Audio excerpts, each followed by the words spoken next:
ہر دور کے علماء وہ دین کو صحیح نہیں سمجھے اور میں دین کو صحیح سمجھا ہوں، دین کی صحیح تعبیر، صحیح تشریح یہ ہے۔ یہ تفرقہ بازی ہے، اس سے بچنا چاہیے اور انسان کو جمہور امت کے طریقے پر چلنا چاہیے، جس کو قرآن نے کہا اہدنا الصراط المستقیم صراط الذین انعمت علیہم، کہ ان لوگوں کو راستے پر ہمیں چلا جن پر تیرا انعام ہوا ہے۔ اور وہ دوسری آیت میں من النبیین والصدیقین والشہداء والصالحین، کہ نبی، صلحاء، شہداء، نیک لوگ ان کا راستہ ہے۔ تو اللہ رب العزت نے اس راستے پر انسانوں کو چلنے کا حکم دیا۔ اس کے بعد سورہ آل عمران میں اللہ رب العزت نے بدر اور احد کے واقعات کو بیان کیا ہے، جو سیرت کی کتابوں میں ہم لوگ پڑھتے رہتے ہیں کہ بدر وہ اسلام کا پہلا معرکہ تھا جس کے اندر 313 مسلمانوں نے کفار کے ایک بڑے لشکر کو شکست دی، اور اس کے بعد احد کا معرکہ ہوا 1 سال بعد، جس کے اندر اللہ رب العزت نے مسلمانوں کو شروع میں فتح دی، اور اس کے بعد مسلمانوں کی ایک اجتہادی غلطی کی وجہ سے مسلمانوں کی فتح شکست میں تبدیل ہوئی۔ یہ واقعات یہاں پر سورہ آل عمران میں اللہ رب العزت نے ذکر کیے۔ غزوہ احد میں ایسا ایک خبر مشہور ہو گئی تھی کہ رسول اللہ صلی اللہ علیہ وسلم شہید ہو گئے۔ اس سے بعض مسلمان بڑے بددل ہوئے اور انہوں نے کہا کہ اب آقا علیہ الصلوۃ والسلام دنیا سے تشریف لے گئے ہیں، تو اب کیا فائدہ جہاد کرنے کا۔ اس پر شکست کی ایک وجوہات میں سے ایک وجہ یہ بھی تھی، تو قرآن نے اس بات کی طرف اشارہ کیا کہ وما محمد الا رسول، کہ محمد صلی اللہ علیہ وسلم تو رسول ہیں، اگر آپ دنیا سے تشریف لے جائیں تو کیا تم لوگ دین چھوڑ دو۔ تو مطلب یہ تھا کہ آقا علیہ الصلوۃ والسلام آپ جب دنیا سے تشریف لے گئے تب بھی مسلمانوں نے دین پر عمل کرنا ہے، اور یہی وہ آیت ہے جس کو رسول اللہ صلی اللہ علیہ وسلم کے وصال مبارک کے موقع پر سیدنا صدیق اکبر رضی اللہ تعالیٰ عنہ نے تلاوت کی کہ صحابہ کرام کو آپ کے وصال کا یقین نہیں تھا اور آپ کی وفات کا یقین نہیں تھا، تو سیدنا عمر فاروق رضی اللہ تعالیٰ عنہ تلوار لے کر کھڑے ہو گئے کہ جو شخص یہ کہے گا رسول اللہ صلی اللہ علیہ وسلم کا انتقال ہوا، میں اس کا سر قلم کر دوں گا۔ سیدنا صدیق اکبر تشریف لائے اور آپ نے یہ آیت پڑھی کہ وما محمد الا رسول، محمد صلی اللہ علیہ وسلم رسول ہے، قد خلت من قبل الرسل، آپ سے پہلے بھی رسول دنیا میں آئے اور تشریف لے گئے۔ اس کے بعد آپ نے اعلان فرمایا کہ جو رسول اللہ صلی اللہ علیہ وسلم کی عبادت کرتا تھا وہ جان لے کہ آقا علیہ الصلوۃ والسلام دنیا سے تشریف لے گئے، اور جو اللہ کی عبادت کرتا تھا وہ جان لے کہ اللہ پاک حی لا یموت ہے، اللہ رب العزت زندہ ہے، اللہ پر موت نہیں آتی۔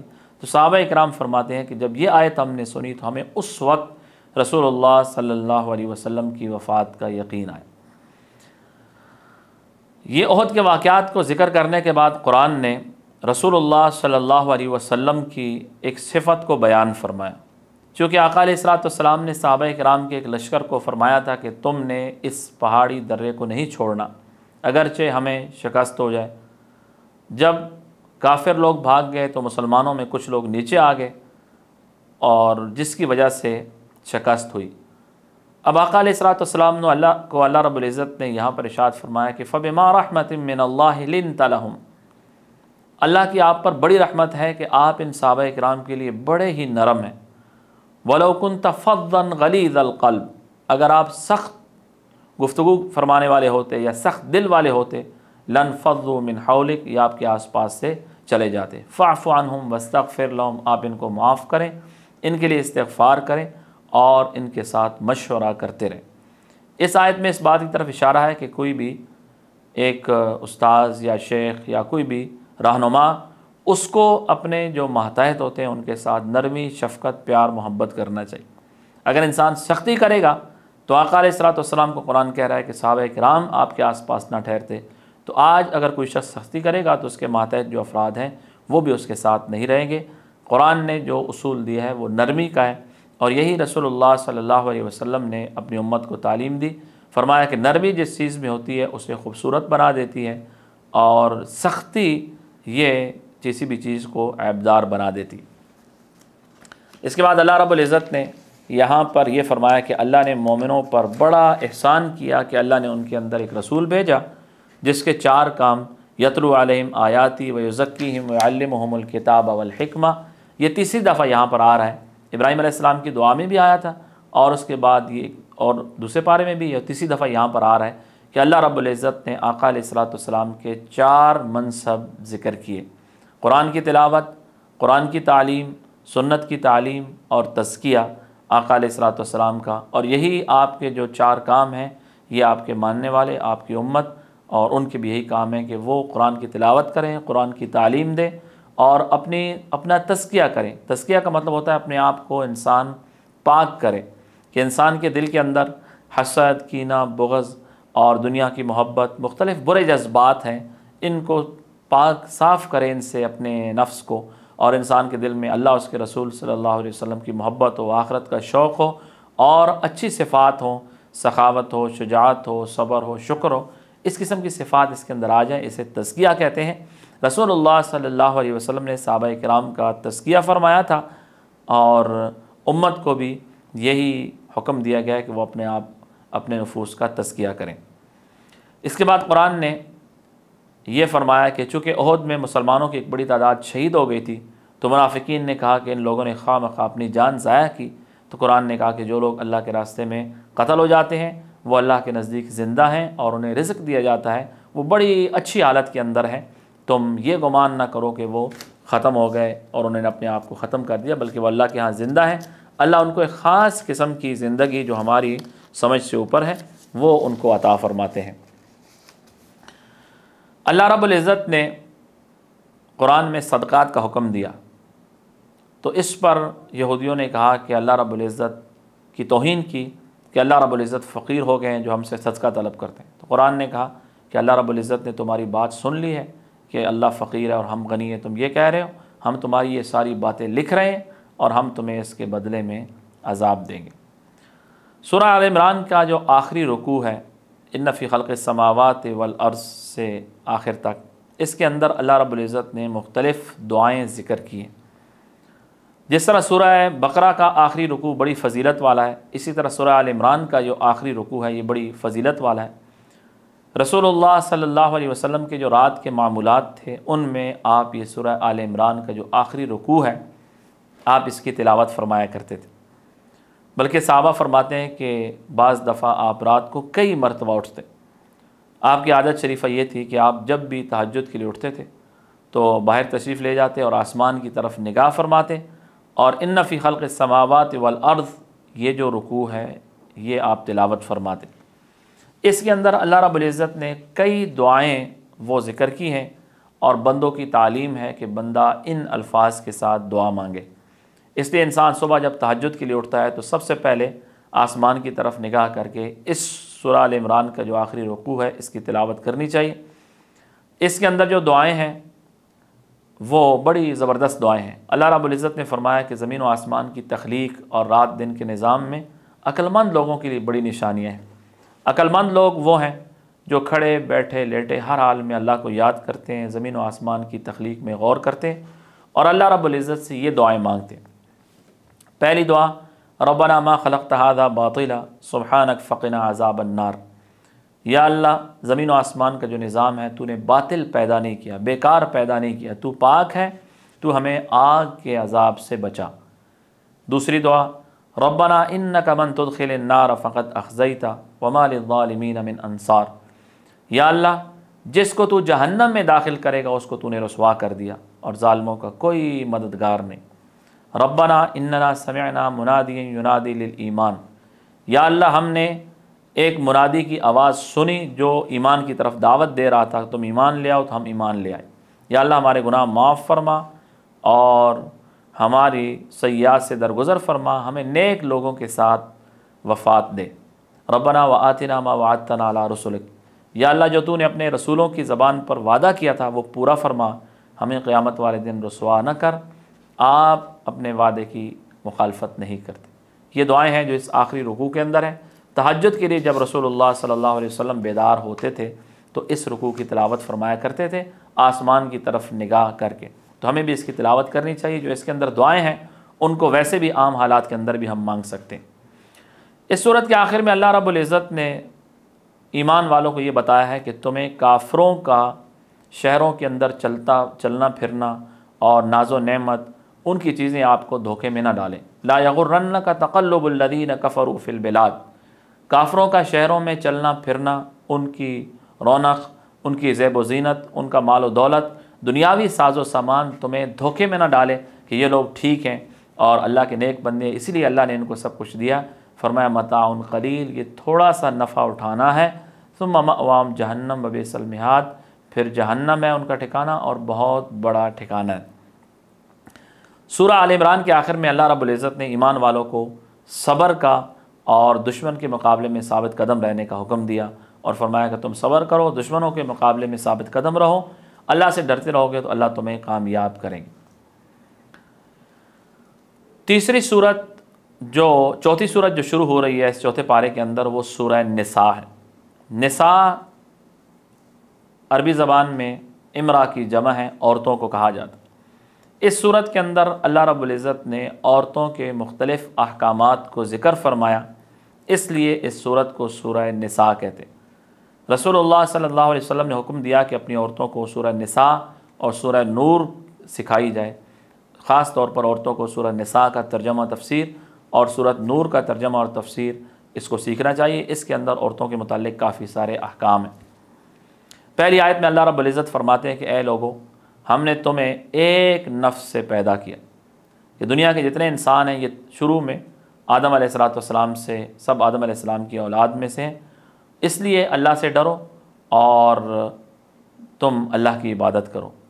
کسی انسان کو دوسرے پر خاندان کے اعتبار سے کوئی فضیلت نہیں ہے کہ یہ میرا اعلیٰ خاندان ہے، اس کا ادنا خاندان ہے، یہ اللہ کے ہاں زیادہ مقبول ہے۔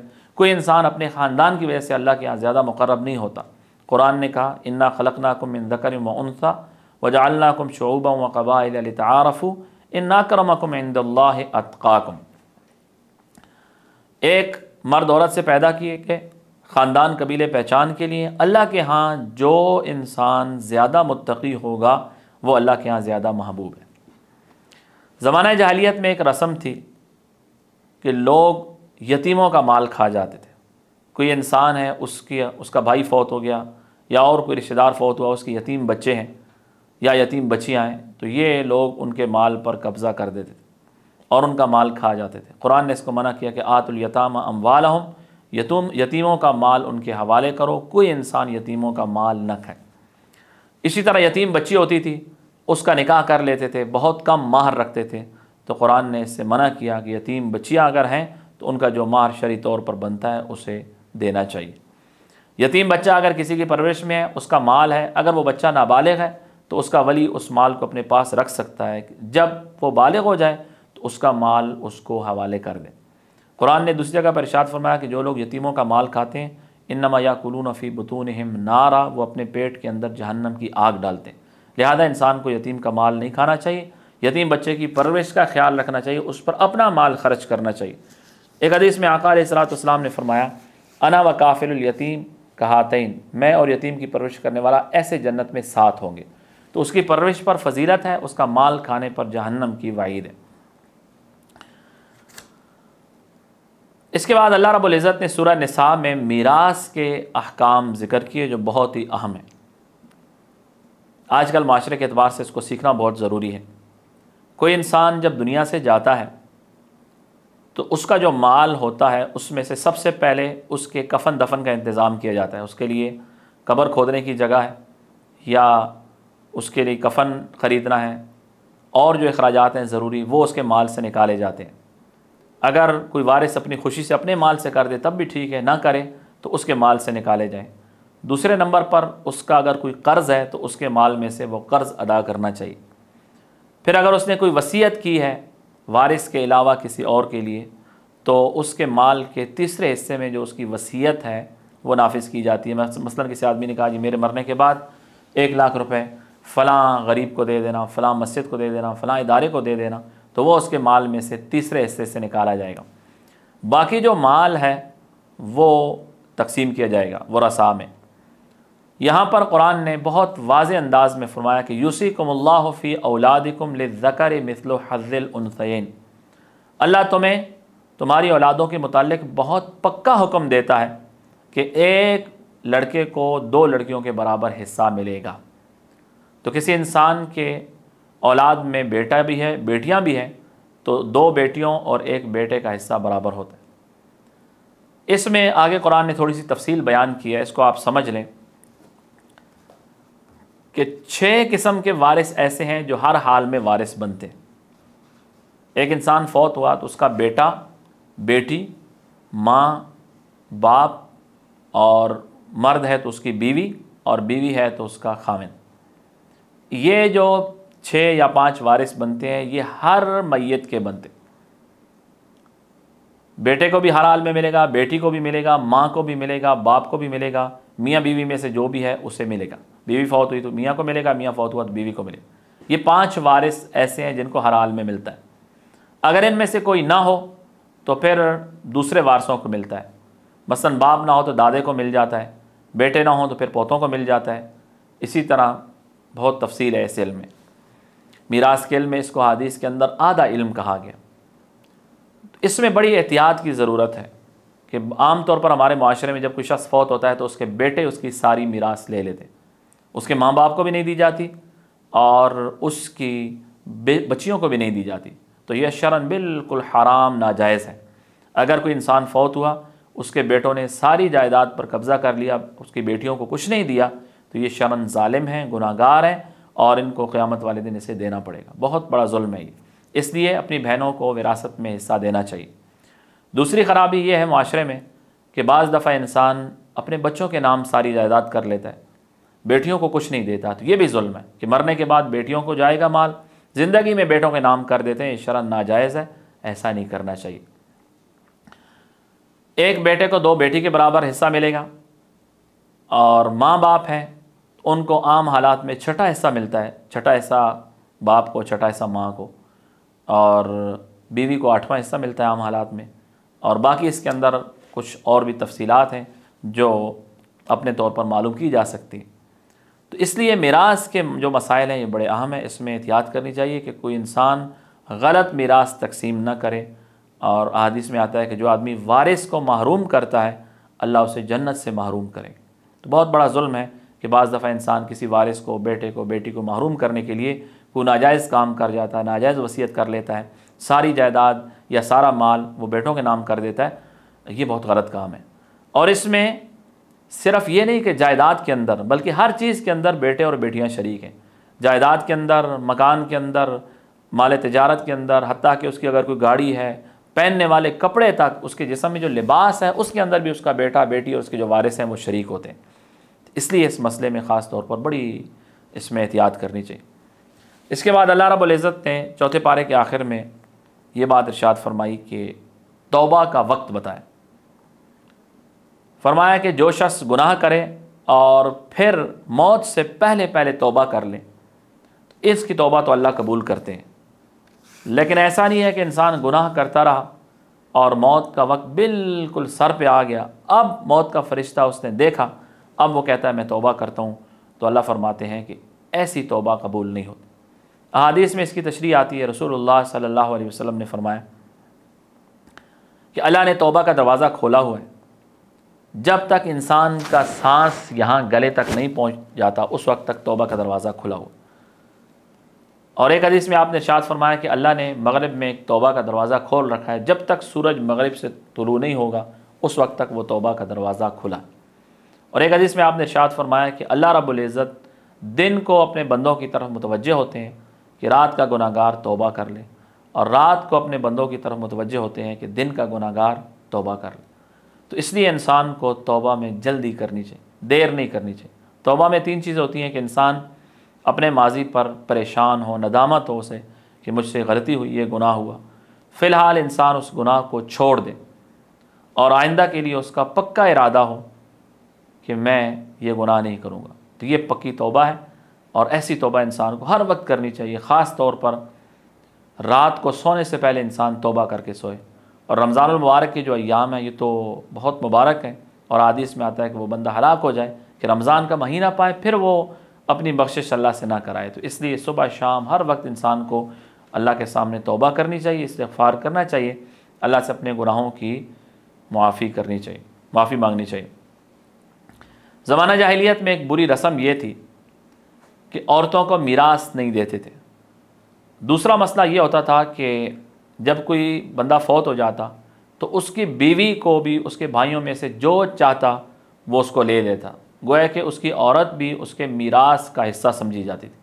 قرآن نے اس کو رسم کو رد کیا اور فرمایا کہ یا ایھا الذین آمنوا لا یحل لکم ان ترثوا النساء کرہا، تم زبردستی عورتوں کے وارث نہ بنو اور عورتوں کو تنگ نہ کرو، اور جو مال تم نے عورتوں کو دیا ہے وہ ان سے واپس نہ لو۔